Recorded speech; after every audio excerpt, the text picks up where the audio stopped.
gözü yolda qalan atam, gözü yolda qalan anam.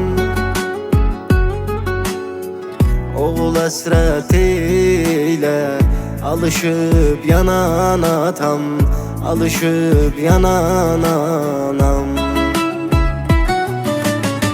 Gələcəm atam, gələcəm, gələcəm anam, gələcəm.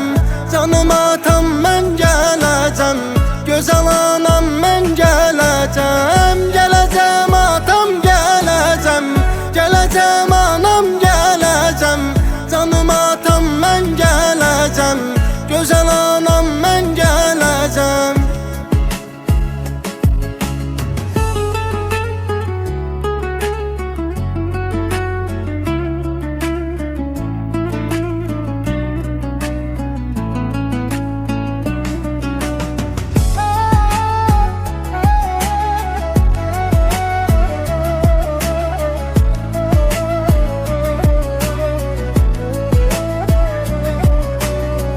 Büyüdüb bizləri siz bu yaşa gətirdiniz.